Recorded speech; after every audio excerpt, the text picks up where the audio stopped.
ಸ್ನೇಹಿತರೆ, ಈಗ ವಿಶೇಷವಾಗಿ ಅಕ್ಷತೃತೀಯ ಅಮಾವಾಸ್ಯೆ ಕುರಿತು ಪೂರ್ಣ ವಿವರವಾಗಿ ತಿಳಿಸ್ಕೊಡ್ತೀನಿ ಅಂತ. ಆ ದಿನ ನಮಗೆ ವಿಶೇಷ ಯೋಗ ಕೂಡ ಪ್ರಾಪ್ತಿಯಾಗ್ತಾ ಇದೆ. ಆ ದಿನ ಲಕ್ಷ್ಮೀ ಪೂಜೆಯನ್ನು ತಪ್ಪದೇ ಮಾಡಿರಿ ಅಂತ ಹೇಳ್ತೀನಿ. ಸಮಯ ಕೂಡ ನಾನು ನಿಮ್ಗೆ ತಿಳಿಸ್ಕೊಡ್ತೀನಿ. ಏನೇನು ವಿಶೇಷತೆ ಅದ ಹೇಳ್ಕೊಡ್ತೀನಿ ಬರ್ರಿ.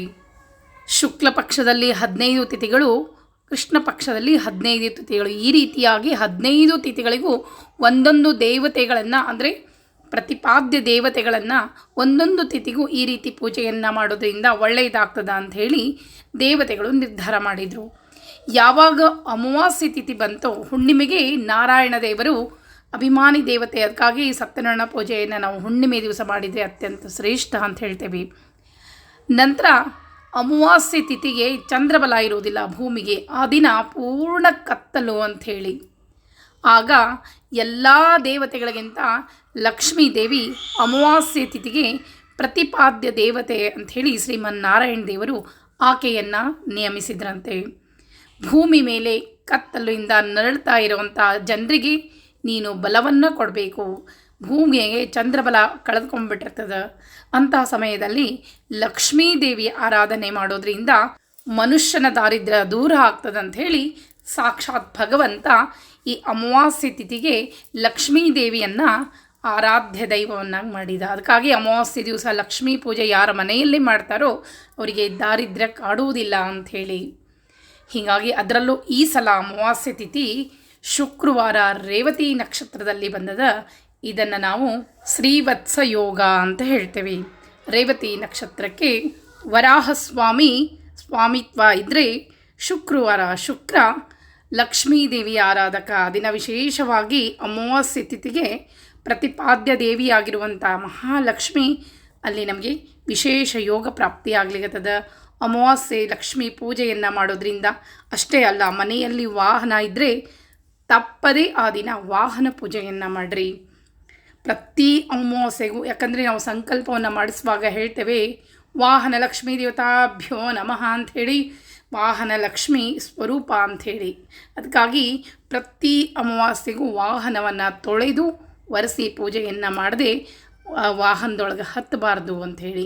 ಕೆಲವೊಂದು ವಿಶೇಷ ಹಬ್ಬಗಳಲ್ಲಾಗಿರ್ಬೋದು, ಅಮಾವಾಸ್ಯೆ ಆಗಿರ್ಬೋದು, ವಾಹನವನ್ನು ಲಕ್ಷ್ಮೀ ಸ್ವರೂಪ ಅಂತ ತಿಳ್ಕೊಂಡು ಪೂಜೆಯನ್ನು ಮಾಡಲೇಬೇಕು. ಆವಾಗಲೇ ಎಷ್ಟೋ ಅಪಘಾತಗಳು ನಮ್ಮಲ್ಲಿ ಕಡಿಮೆ ಆಗ್ತದೆ.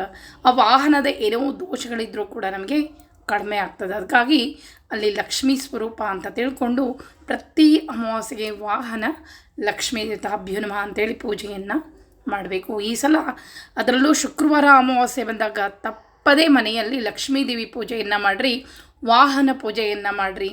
ಎಷ್ಟೋ ನಿಮ್ಮ ಸಂಕಷ್ಟಗಳೆಲ್ಲವೂ ದೂರ ಆಗ್ತದೆ. ಈಗ ಪಂಚಾಂಗವನ್ನು ಅಧ್ಯಯನ ಮಾಡಿ ಈ ಪೂಜೆಗೆ ಸಮಯವನ್ನು ಕೊಟ್ಬಿಡ್ತೇನೆ. ವಾಹನ ಪೂಜೆ ಆಗಿರ್ಬೋದು, ಲಕ್ಷ್ಮೀ ಪೂಜೆ ಆಗಿರ್ಬೋದು, ಮನೆಯಲ್ಲಿ ಕುಲದೇವರ ಪೂಜೆಯನ್ನು ಮಾಡಿರಿ, ಜೊತೆಗೆ ಲಕ್ಷ್ಮೀ ಪೂಜೆಯನ್ನು ಮಾಡಿರಿ. ಬರೀ ಲಕ್ಷ್ಮೀ ಪೂಜೆ ಮಾಡೋದ್ರಿಂದ ನಿಮ್ಮ ಒಂದು ದಾರಿದ್ರ್ಯ ದೂರ ಆಗೋದಿಲ್ಲ. ನಮ್ಮ ಮನೆಗೆ ನಾವು ಒಳ್ಳೆಯದಾಗಬೇಕು ಅಂದರೆ ಕುಲದೇವರ ಪೂಜೆ ಸಹಿತ ಲಕ್ಷ್ಮೀ ಪೂಜಾ ಅಂಥೇಳಿ ಸಂಕಲ್ಪವನ್ನು ಮಾಡ್ಕೊಳ್ಬೇಕು. ಆವಾಗಲೇ ಮಾತ್ರ ನಮ್ಮ ಸಂಕಷ್ಟಗಳು ದೂರ ಆಗ್ತದೆ. ಮೊದಲು ಸಮಯವನ್ನು, ಪಂಚಾಂಗವನ್ನು ಅಧ್ಯಯನ ಮಾಡಿ ಸಮಯವನ್ನು ಕೊಟ್ಬಿಡ್ತೇನೆ, ನೋಟ್ ಮಾಡಿ ಇಟ್ಕೊಳ್ರಿ. ಆ ಸಮಯದಲ್ಲಿ ಲಕ್ಷ್ಮೀ ದೇವಿ ಪೂಜೆ, ಕುಲದೇವರ ಪೂಜೆ, ವಾಹನ ಪೂಜೆಯನ್ನು ಮಾಡಿರಿ. ಪರಾಭವ ನಾಮ ಸಂವತ್ಸರೆ ಉತ್ತರಾಯಣೆ ವಸಂತ ಋತೌ ಚೈತ್ರ ಮಾಸೆ ಕೃಷ್ಣ ಪಕ್ಷೆ ಅಮಾವಾಸ್ಯ ತಿಥೌ ಭೃಗುವಾಸರೆ ರೇವತಿ ನಕ್ಷತ್ರೇ ವೈದ್ರತಿ ಯೋಗೆ ಚತುಷ್ಪಾದಕರಣೆ. ಈ ರೀತಿ ವಿಶೇಷದಲ್ಲಿ ಅಮಾವಾಸ್ಯೆ ತಿಥಿ ಮೀನರಾಶಿಯಲ್ಲಿ ಚಂದ್ರ ಸ್ಥಿತನಿದ್ದಾನೆ. ನಂತರ ರಾತ್ರಿ ಮೇಷರಾಶಿಯನ್ನು ಪ್ರವೇಶ ಮಾಡಿ ಸೂರ್ಯನಲ್ಲಿ ಲೀನ ಆಗ್ತಾನೆ. ಮೇಷರಾಶಿಯಲ್ಲಿ ಈಗಾಗಲೇ ಸೂರ್ಯ ಸಂಚಾರ ನಡೀತಾ ಇದೆ. ಆ ದಿನ ವಿಶೇಷ ಯೋಗ ಕೂಡ ಅಂತ ಹೇಳಿದೆ ನಾನು ನಿಮಗೆ. ರೇವತಿ ನಕ್ಷತ್ರ ಶುಕ್ರವಾರ, ಜೊತೆಗೆ ಅಶ್ವಿನಿ ನಕ್ಷತ್ರ ಕೂಡ ಶುಕ್ರವಾರಕ್ಕೆ ಸೇರಿದರೆ ಸರ್ವಾರ್ಥ ಸಿದ್ಧಿ ಯೋಗ ಅಂತ ಕೂಡ ಹೇಳ್ತೀವಿ. 12 ಗಂಟೆ ನಂತರ ನಮಗೆ ಸರ್ವಾರ್ಥ ಸಿದ್ಧಿ ಯೋಗ ಕೂಡ ಪ್ರಾಪ್ತಿಯಾಗ್ತಾ ಇದೆ. ಅದು ಅಶ್ವಿನಿ ನಕ್ಷತ್ರ ಮತ್ತು ಶುಕ್ರವಾರ ದಿವಸ. ಹೀಗಾಗಿ ಅಶ್ವಿನಿ ನಕ್ಷತ್ರ ಮತ್ತು ಶುಕ್ರವಾರ ಸೇರಿದಾಗ ಒಳ್ಳೆಯ ಯೋಗ ಕೂಡ ಪ್ರಾಪ್ತಿಯಾಗ್ತದೆ. ಆದರೆ ಆ ದಿನ ಯಾವುದೇ ವಸ್ತುಗಳನ್ನು ಖರೀದಿ ಮಾಡಲಿಕ್ಕೆ ಹೋಗಬೇಡ್ರಿ. ವಸ್ತು ಖರೀದಿ ಆಗಿರಲಿ, ಮಕ್ಕಳನ್ನ ಸ್ಕೂಲಿಗೆ ಹಚ್ಚೋದಾಗಲಿ, ಯಾವುದೇ ಶುಭ ಕಾರ್ಯಗಳನ್ನು ನಾವು ಅಮಾವಾಸ್ಯೆ ದಿವಸ ಮಾಡಬಾರ್ದು. ಭೂಮಿಗೆ ಚಂದ್ರಬಲ ಇರುವುದಿಲ್ಲ. ಅದಕ್ಕಾಗಿ ಏನೇ ವಸ್ತುಗಳನ್ನು ಖರೀದಿ ಮಾಡೋದಾಗಲಿ ಮಾಡಬೇಡ್ರಿ. ಅದರಲ್ಲೂ ಸಾಲವನ್ನು ಮಾಡಬಾರ್ದು, ಕಸಬರಿಗೆಯನ್ನು ಕೊಂಡುಕೊಳ್ಬಾರ್ದು, ಉಪ್ಪನ್ನು ಮನೆಗೆ ತರಬಾರ್ದು. ಈ ರೀತಿಯಾಗಿ ಕೆಲವು ವಸ್ತುಗಳನ್ನು, ಕಬ್ಬಿಣದ ವಸ್ತುಗಳನ್ನು ಅಮಾವಾಸ್ಯೆ ದಿವಸ ಖರೀದಿ ಮಾಡಿದರೆ ಅವು ನಮಗೆ ಬಹಳಷ್ಟು ಜೀವನದಲ್ಲಿ ತೊಂದರೆಯನ್ನು ಕೊಡ್ತದೆ. ಅದಕ್ಕಾಗಿ ಕಬ್ಬಿಣ ವಸ್ತುಗಳನ್ನಾಗಲಿ ಯಾವುದೇ ವಸ್ತುಗಳನ್ನು ಆ ದಿನ ಖರೀದಿ ಮಾಡಬಾರ್ದು. ದುಡ್ಡನ್ನು ಮನೆಯಿಂದ ಹೊರಗೆ ಕೊಡಬಾರ್ದು. ಆ ದಿನ ಸಾಲವನ್ನು ಮನೆಗೆ ತರಬಾರ್ದು. ಈ ರೀತಿ ಕೆಲವು ನಿಯಮಗಳನ್ನು ನೀವು ಪಾಲಿಸ್ತಾ ಹೋದಂತೆ ನಿಮ್ಮಲ್ಲಿ ಸಣ್ಣ ಸಣ್ಣ ಏನು ತೊಂದರೆಗಳು, ನೋವುಗಳು ಬರ್ತದಲ್ಲ, ಅವೆಲ್ಲವೂ ತಾನಾಗಿಯೇ ಕಡಿಮೆ ಆಕ್ಕೋತ ಹೋಗ್ತದೆ.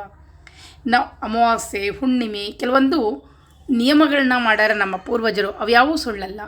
ಅಮಾವಾಸ್ಯೆ ದಿವಸ ಎಣ್ಣೆ ಹಚ್ಕೊಂಡು ಹೆಣ್ಮಕ್ಕಳು ತಲೆ ಮೇಲೆ ಸ್ನಾನವನ್ನು ಮಾಡಬಾರ್ದು. ಕೇವಲ ಸೌಭಾಗ್ಯ ವ್ರತಗಳಿದ್ದಾಗ ಮಾತ್ರ ಅಮಾವಾಸ್ಯೆ ದಿವಸ ತಲೆ ಮೇಲೆ ಸ್ನಾನ ಮಾಡಲಿಕ್ಕೆ ಅಧಿಕಾರದ. ಅಂದ್ರೆ ಉಳಿದ ಅಮಾವಾಸ್ಯೆಗಳಲ್ಲಿ ತಲೆ ಮೇಲೆ ಸ್ನಾನವನ್ನು ಮಾಡಬಾರ್ದು.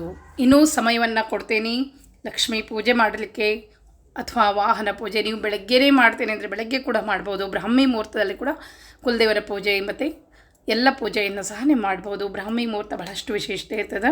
4 ಗಂಟೆ 35 ನಿಮಿಷದಿಂದ 5 ಗಂಟೆ 22 ನಿಮಿಷ ಇದು ಬ್ರಾಹ್ಮಿ ಮುಹೂರ್ತ, ಬ್ರಹ್ಮ ಮುಹೂರ್ತ. ಇದು ಅತ್ಯಂತ ಶ್ರೇಷ್ಠ ಅಂತ ಅನಿಸ್ಕೊಳ್ತದೆ. ಮುಂದಿಂದು 2ನೇ ಮುಹೂರ್ತ 7 ಗಂಟೆ 40 ನಿಮಿಷದಿಂದ 9 ಗಂಟೆ 15 ನಿಮಿಷ. ಈ ಸಮಯದಲ್ಲಿ ನೀವು ಕುಲದೇವರ ಪೂಜೆ ಆಗಿರ್ಬೋದು, ಲಕ್ಷ್ಮೀ ಪೂಜೆ ಆಗಿರ್ಬೋದು, ವಾಹನ ಪೂಜೆಗಳನ್ನು ಮಾಡಬಹುದು. ಇನ್ನು 3ನೇ ಮುಹೂರ್ತ 9 ಗಂಟೆ 50 ನಿಮಿಷದಿಂದ 12 ಗಂಟೆ 1 ನಿಮಿಷ. ಮಧ್ಯದಲ್ಲಿ ಕೂಡ ನಿಮಗೇನಾದರೂ ರಾಹುಕಾಲ ಬಂದರೂ ಕೂಡ ನಮಗೆ ಅದು ಏನೂ ದೋಷ ಬರೋದಿಲ್ಲ. ಯಾಕಂದರೆ ಆರಂಭ ಉತ್ತಮ ಲಗ್ನದಲ್ಲಿ ಶುರು ಮಾಡಬೇಕು ಅಂತಿರ್ತದೆ. ಆ ದಿನ ನಮಗೆ ಮಿಥುನ ಲಗ್ನ ಪ್ರಾಪ್ತಿಯಾಗ್ಲಿಕ್ಕೆ, ಮಿಥುನ ಲಗ್ನಕ್ಕೆ ಬುಧಾಧಿಪತಿ ಬಹಳಷ್ಟು ಒಳ್ಳೆಯದು. ಇನ್ನು ಇಷ್ಟು ಬೆಳಗ್ಗೆ ನಮಗೆ ಆಗೋದೇ ಇಲ್ಲ ಅನ್ನೋರಿಗೆ ಮಧ್ಯಾಹ್ನ ಕೂಡ ಒಂದು ವಿಶೇಷ ಯೋಗ ಪ್ರಾಪ್ತಿಯಾಗ್ಲಿಕ್ಕೆ 12 ಗಂಟೆಯಿಂದ 2 ಗಂಟೆವರೆಗೂ ಕೂಡ ಮಾಡಬಹುದು. ಈ ರೀತಿ ಈ ಸಲ ಅಮಾವಾಸ್ಯೆ ವಿಶೇಷ ಯೋಗದಲ್ಲಿ ಬಂದಿದ್ದ ಲಕ್ಷ್ಮೀ ಪೂಜೆಯನ್ನು ಮಾಡಿ ಸಂಕಷ್ಟಗಳು ದೂರ ಆಗಲಿ ಅಂತ ಹೇಳ್ತಾ ಮತ್ತೆ ಒಂದು ವಿಶೇಷ ಮಾಹಿತಿಯೊಂದಿಗೆ ಮುಂದಿನ ವಿಡಿಯೋದಲ್ಲಿ ಸಿಗ್ತೇನೆ. ನಮಸ್ಕಾರ.